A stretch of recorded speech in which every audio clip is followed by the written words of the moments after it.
Operation సింధూర్పై లోక్సభలో జరిగిన చర్చ సందర్భంగా రక్షణ శాఖ మంత్రి రాజ్నాథ్ సింగ్ మాట్లాడారు సార్.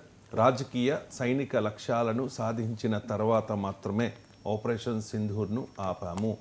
ఆపరేషన్ సింధూర్ను ఆపడంలో ఎవరి ప్రమేయము లేదు, ఎవరి ఒత్తిడి లేదు అని చెప్పి స్పష్టం చేశారు. సార్, నిజంగా ఆపరేషన్ సింధూర్ని రాజకీయ సైనిక లక్ష్యాలను సాధించిన తర్వాత మాత్రమే ఆపామా మనం? అంటే ఆ లక్ష్యాలు ఏంటో చెప్తే సాధించామేమో చెప్పగలం. ఆ లక్ష్యాలే రాజ్నాథ్ సింగ్ వివరించలేదు కదా. రాజకీయ లక్ష్యం ఏంటి, సైనిక లక్ష్యం ఏంటి? సైనిక లక్ష్యము ఏంటో చెప్పకుండా అది సాధించామో విశ్లేషించలేము. కానీ ఖచ్చితంగా మన మిలిటరీ పాకిస్తాన్ మిలిటరీ పైన క్లియర్ సుపీరియారిటీ అయితే సాధించింది. అంటే 9 టెర్రరిస్ట్ బేసెస్ పైన అటాక్ చేసాం. అలాగే మీకు ఒక 100కు పైగా తీవ్రవాదులు అంతమయ్యారు. జైషీ మహమ్మద్ హెడ్ క్వార్టర్స్ పైన అటాక్ చేసి మసూద్ అజర్కి చెందిన ఫ్యామిలీకి చెందిన 10 మంది చనిపోయారు. అలాగే బహల్పూర్లో, అలాగే మునీర్కాలో ఉన్న ఈ లష్కర్ ఈ తోయిబా హఫీజ్ సయీద్ స్థావరంపై కూడా అటాక్ చేశాం. అదంతా నిజం కాదని ఎవరన్నారు. దాంతోపాటు నూర్ ఖాన్, సర్గోదా లాంటి strategically very significant air bases పై కూడా అటాక్ చేశాం. ఇవన్నీ కూడా క్లియర్ మన మిలిటరీ సక్సెస్కు ఒక ఉదాహరణలు. ఎందుకంటే చైనీస్ ఎయిర్ డిఫెన్స్ను కూడా ఛేదించి మన బ్రహ్మోస్ మిసైల్ నూర్ ఖాన్ ఎయిర్ బేస్ను కూడా అటాక్ చేసింది. ఈవెన్ పాకిస్తానీ న్యూక్లియర్ ఆర్సెనల్ అణ్వాయుధాలను ఉన్న కిరాణా హిల్స్పై కూడా దాడి జరిగింది అని వార్తలు కూడా వచ్చాయి. దాన్ని మన మిలిటరీ కన్ఫర్మ్ చేయలేదు. బట్ ఒకటి మాత్రం నిజం, డైరెక్ట్గా పాకిస్తాన్ న్యూక్లియర్ ఆయుధాలపైన, స్థావరాలపైన మనం అటాక్ చేయకపోవచ్చు. ఇరాన్లో ఇప్పుడు ఫోర్డు న్యూక్లియర్ ఇన్స్టలేషన్ పైన, నటాంజ్ పైన అమెరికా, ఇజ్రాయిల్ అటాక్ చేశాయి.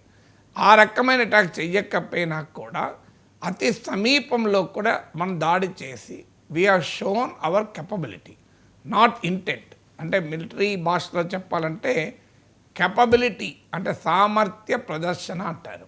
నాకు ఈ రకమైన దాడి చేయగలిగే ఎబిలిటీ ఉంది, అవసరమైతే పాకిస్తాన్ న్యూక్లియర్ ఎస్టాబ్లిష్మెంట్ కూడా నేను టార్గెట్ చేయగలను అని ఒక సామర్థ్య ప్రదర్శన, అంటే కెపబిలిటీ డెమాన్స్ట్రేషన్ అంటారు. అది క్లియర్గా చేశారు. Nur Khan Sargodha air base American nuclear ఇన్స్టలేషన్స్కు సమీపంలోనే ఎయిర్ బేస్ సర్గోదా. ఇక నూర్ ఖాన్ ఎయిర్ బేస్ ఏమో అమెరికన్ మిలిటరీ హెడ్ క్వార్టర్స్ అయిన రావల్పిండి, అంటే అసీం మునీర్ దిగాలన్నా కూడా నూర్ ఖాన్ ఎయిర్ బేస్లో దిగుతాడు. సో అలాంటి కీలకమైన స్థావరాలు అటాక్ చేసిన మాట నిజం. So we're demonstrated our capacity. అన్నిటికీ మించి అప్పటిదాకా పాకిస్తాన్ చెప్తున్న అంశం ఏంటంటే మా దగ్గర అణ్వాయుధాలు ఉన్నాయి, మేము అణ్వాయుధాలని ముందస్తుగా కూడా ప్రయోగిస్తాం. అంటే భారతదేశంలాగా nuclear no first use concept మా దగ్గర లేదు. అంటే ముందుగా అణ్వాయుధాలు ప్రయోగించకూడదు అని స్వచ్ఛంద నీతి మాకేమీ లేదు. అందువల్ల మా దగ్గర అణ్వాయుధాలు ఉన్నాయి కనుక మేము ఎలాంటి పరిమితులు లేకుండా వాడతాం గనక, అంటే మేము పనికిమాలిన ఉన్మాదులం గనక మా పైన ఎవడు యుద్ధం చేయడు అన్నది పాకిస్తాన్ థీరీ. ఆ థీరీని మనం బ్రేక్ చేసాం మొదటిసారి.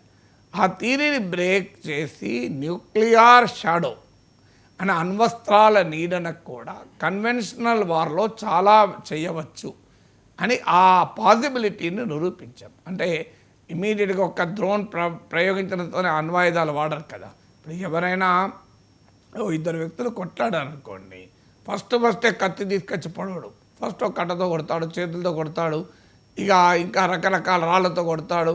ఇక కొట్టలేను అనుకున్నప్పుడు కదా కత్తి లోపలికి వెళ్ళి పట్టుకొస్తాడు. అంటే ఎవడో ఉన్మాదైతేనే తప్ప డైరెక్ట్గా కత్తి పట్టుకొని రాడు.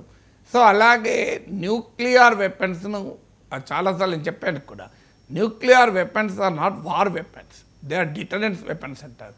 అంటే యుద్ధంలో ఉపయోగించే ఆయుధాలు కాదు. అందువల్ల మీకు హిరోషిమా, నాగసాకిలో సెకండ్ వరల్డ్ వార్ కంక్లూడింగ్లో అమెరికా, జపాన్ పైన ప్రయోగించిన అణ్వాయుధాల తర్వాత ప్రపంచం అనేక సందర్భాల్లో బ్రింక్ ఆఫ్ న్యూక్లియర్ కాన్ఫ్లిక్ట్ దాకా వచ్చింది.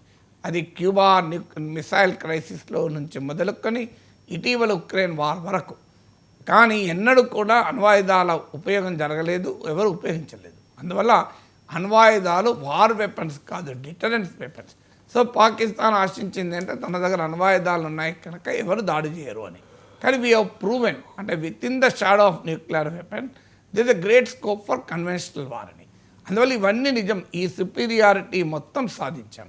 ఇంతవరకే మన మిలిటరీ లక్ష్యం అయితే సాధించాం, అనుమానం లేదు. కానీ తీవ్రవాదులు భవిష్యత్తులో ఏ రకమైన దాడులు చేయలేనంతగా నాశనం చేశామా, that is a doubtful question. ఎందుకంటే ఇప్పటికే మళ్ళీ మసూద్ అజర్ పిఓకేలో కూడా ఇటీవల పర్యటించినట్టు వార్తలు వచ్చాయి. వాడు ఏ ప్లేస్లో తిరిగాడు కూడా వార్తలు వచ్చాయి. మీకు ఇప్పటికీ కూడా Lashkar e Taiba, Jaish Mohammed, the resistance front ఇలాంటి తీవ్రవాద సంస్థలు ఓపెన్గానే నడుస్తున్నాయి. తాజా రిపోర్ట్లు కూడా ఇండియన్ ఇంటెలిజెన్స్ రిపోర్ట్ల ప్రకారం కూడా పాక్ ఆక్యుపైడ్ కాశ్మీర్లోని దట్టమైన అటవీ పర్వత ప్రాంతాల్లో రేడార్లకు కూడా దొరకకుండా పాకిస్తాన్ లాంచ్ ప్యాడ్లను తయారు చేస్తుంది, టెర్రరిస్ట్ లాంచ్ ప్యాడ్లను, ట్రేడింగ్ సెంటర్లను పెట్టిందని కూడా వచ్చింది. అందువల్ల తీవ్రవాదము అసలు పాకిస్తాన్ భవిష్యత్తులో భారతదేశం పైన తీవ్రవాద దాడులే చేయలేనంతగా దెబ్బతీసామా, అది మిలిటరీ లక్ష్యం అయితే సాధించలేదు. లేదు, తమ సుపీరియారిటీని చూపెట్టడము, క్యాపబిలిటీ ప్రదర్శన చేయడము, అణ్వాయుధాల నీడనకు కూడా కన్వెన్షనల్ వార్కు చాలా పొటెన్షియల్ ఉందని చెప్పడము లక్ష్యమైతే సాధించాం. సో అందువల్ల మిలిటరీ లక్ష్యం ఏది అనేది క్వశ్చన్. ఇక పాకిస్తాన్ రాజకీయ లక్ష్యం ఏంటి అనేది నెక్స్ట్ క్వశ్చన్. రాజకీయ లక్ష్యం ఏంటి అది కూడా ప్రభుత్వం స్పష్టం చేయలేదు. కానీ డిప్లొమాటిక్గా మాత్రం పాకిస్తాన్ మనం ఐసోలేట్ చేయలేకపోయాం. నేను చాలాసార్లు చెప్పాను, మిలిటరీ సుపీరియారిటీ మన సైనిక బలగాలు యుద్ధభూమిలో సాధించిన ఆధిక్యత కాస్త డిప్లొమసీలో మనం సాధించలేకపోయాం.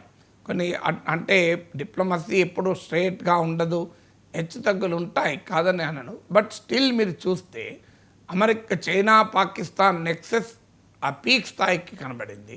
యూరోపియన్ యూనియన్ కంప్లీట్గా సైలెంట్గా ఉంది. గత సోవియట్ యూనియన్ లాగా రష్యా మనకు అండగా లేదు. అమెరికా నాయకత్వంలోని యాంటీ చైనా కూటమైన క్వాడ్లో ఇండియా మెంబర్ అయినా అమెరికా మనతో కలిసి రాలేదు. క్వాడ్ కూడా పాకిస్తాన్ పేరు చెప్పని నిరాకరించింది. డొనాల్డ్ ట్రంప్ ఏకంగా ఐ లవ్ పాకిస్తాన్ అంటున్నాడు. పాకిస్తాన్ ఆర్మీ చీఫ్కి ఒక దేశాధినేత హోదా ఇచ్చి గౌరవించాడు. United Nations counter terrorism vice చైర్గా పాకిస్తాన్ కావడంలో అమెరికా ఉపయోగపడింది. సో డిప్లొమాటిక్గా మనము ప్రపంచ దేశాల మన ఎంపీ డెలిగేషన్లు వెళ్ళాయి, మన వర్షన్ చెప్పాము. కానీ ప్రోయాక్టివ్గా ప్రపంచంలో ఏ ఒక్క బలమైన దేశం కూడా మనకు అనుకూలంగా పాకిస్తాన్ను ఖండిస్తూ రాలేదు. పహల్గాన్ దాడులు ఖండించారు, దాడులు ఎవరైనా ఖండిస్తారు, ఏముంది. మీకు పాకిస్తాన్ కూడా ఖండించింది దాడుల్ని. సో ఖండిస్తే అవసరం వస్తే ఏముంది. కానీ అల్టిమేట్గా పాకిస్తాన్ ఖండించాలి. ఆ పని ప్రపంచంలో ఏ దేశము చేయలేదు. సో అందువల్ల మరి రాజకీయంగా పాకిస్తాన్ ఐసోలేట్ చేయగలిగామా, చేయలేకపోయాం. పైగా కశ్మీర్ను మీడియేషన్ను ఉండకూడదన్నది భారత విధానం. ఇండియా పాకిస్తాన్ కలిపి చూడకూడదు, ఐఫోనేట్ చేయకూడదని భారత విధానం. కానీ ఈ ఆపరేషన్ సింధూర్ తర్వాత పాకిస్తాన్ మరింతగా కాశ్మీర్ సమస్యను ఇంటర్నేషనలైజ్ చేయగలిగింది. డొనాల్డ్ ట్రంప్ మధ్యవర్తిత్వం చేస్తానని ముందుకొచ్చాడు. ఇండియా పాకిస్తాన్ ఐఫోనేట్ చేశాడు. ఇప్పటికి 24 సార్లు క్లెయిమ్ చేసుకున్నాడు నేనే ఆపానని. ఇప్పటివరకు జయశంకర్ చెప్తున్నాడు, రాజ్నాథ్ సింగ్ చెప్తున్నాడు. కానీ నరేంద్ర మోడీ ఇంతవరకు సూటిగా ఎక్కడా ప్రకటన చేయలేదు. అసలు ట్రంప్ నాతోని ఎప్పుడూ చెప్పలేదు, ట్రంప్ ఆపలేదని. ట్రంప్తో మాట్లాడిన ఫోన్ కాల్లో మోడీ చెప్పాడని వార్తలు వచ్చాయి అంతే. మరి ఇవాళ పార్లమెంట్లో బహుశా మోడీ మాట్లాడతాడేమో చూడాలి. సో భారత పార్లమెంట్ వేదిక నుంచి అమెరికా అధ్యక్షునికి స్పష్టంగా నీ పాత్ర లేదు అని మన ప్రైమ్ మినిస్టర్ ఇప్పటికి చెప్పలేదు. మరి ఎందుకు చెప్పడం లేదో తెలియదు. అది అందరికీ అనుమానం కలుగుతుంది. పోనీ అమెరికాతో అలా చెప్పడం వల్ల సంబంధాలు దెబ్బతింటాయని వెనకాడుతున్నాడు అంటే అసలు మనకన్నా అమెరికా పైన ఆధారపడ్డ దేశాల ప్రధానులు కూడా చెప్తున్నారు.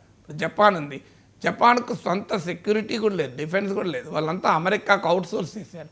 అయినా జపనీస్ ప్రైమ్ మినిస్టర్ సందర్భంలో వచ్చినప్పుడు అమెరికా అధ్యక్షుని ఓపెన్గానే ఖండించాడు. మెక్సికో ఎక్స్పోర్ట్స్లో 86% అమెరికాకి. అయినా మెక్సికన్ ప్రైమ్ మినిస్టర్ ఏం భయపడలేదు. కెనడా అమెరికా అయితే కంప్లీట్లీ ఒకదానికోటి పెనవేసుకున్న బంధం. ఇప్పుడు ఒక కారు తయారు కావాలంటే అమెరికా నుంచి కెనడాకు, కెనడా నుంచి అమెరికాకు 6 సార్లు ప్రయాణం చేస్తుంది.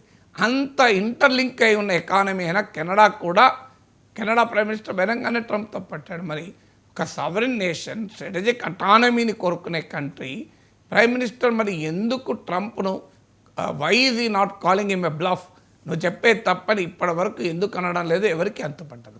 మరి రాజకీయ లక్ష్యం ఏదో తెలిస్తే సాధించారా లేదో చెప్పచ్చు.